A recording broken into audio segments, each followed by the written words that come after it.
The portion of tzad starts with the word tzav. Tzav means order. And the order that comes from God to Moses, it say he should sacrifice this korban, this sacrifice is called olah. And korban olah, I have to explain, there's many types of sacrifice in those days. In those days it was mostly the sacrifice that a person is doing it to remove the sin, to remove the negativity that we did, whatever negativity that we decided to do. Based on that, that's the korban, that's the sacrifice the person has to bring. Now the word korban comes with the word krav. Krav means to fight. Korban means litkarev, to get closer. Get closer to who? Get closer to the nun, because korban, n in the end. So n in the end means freedom. You're getting close to your freedom.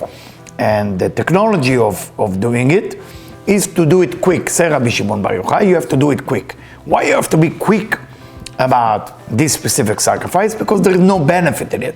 It's called korban olah. What is korban olah? It's a certain korban, a certain sacrifice that there is no benefit to the giver. Normally, in a time of sacrifice, you sacrifice an animal, and then some other type of sacrifice you eat, maybe the right leg of the lamb, and together with the high priest. So at least you're eating something. Here, we're talking about you're doing everything, and in the end, there is no benefit at all for you. Everything has been burned into ashes on the altar, and this, for people who have to do a certain tikkun, a certain thing of a change that the person has to do, a transformation the person has to do, so that's why I bring that specific sacrifice. So it's not just a coincidence. You don't have to remember the whole details, but it's called korban olah. The sacrifice called olah. Okay? O-L-A. You don't have to remember all of it. Now, why Rabbi Shimon Bar Yochai say you have to be quick about it? If I have pain, any type of pain, sitting at home, right? People going crazy. My job is from home, so it's like, for me, it's the same. It just continues the same. Okay, the only difference is I'm not going grocery to buy, samolina or milk. But the same. But most people are not like that. Most people are going to there and come back, and the negotiation, and going and coming and going, So there is pain. People stay at home, start fighting with the wife and husband, and the situation, the dog, the cat, who's taking, who's washing the dishes, there's issues. So when a person going through some tough time, if that person making an effort at that time to continue study, to continue being spiritual, and not to lose their certainty about the higher being, the higher force, the divine, then there is a reward for that. But if a person is falling into negativity and he starts developing something that's called self-doubts or doubts about the creation, that means that person only believes in there is a higher force when things are working. What is transformation? It's a big word. It's beautiful. It sells well, but what is it? For example, people who suffer from, they like to steal. And steal, can't help it. For whatever reason. Maybe they have a good reason. They grew up very poor. Their parents, put them in the pit. They went to eat turkey for Thanksgiving. Try to imagine that kid was throwing into the pit outside, and let them sit there, forget about them. That person will develop eventually a certain desire of survival skills. Very simple, based on psychology, not just Kabbalah. You think and survive. That's all what you think.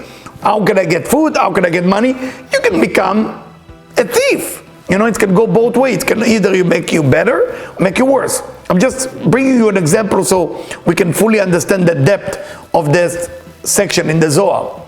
So when that person developed that need to steal, it's not coming from a bad thing. It's coming from, I have to survive. So I have to take what you have.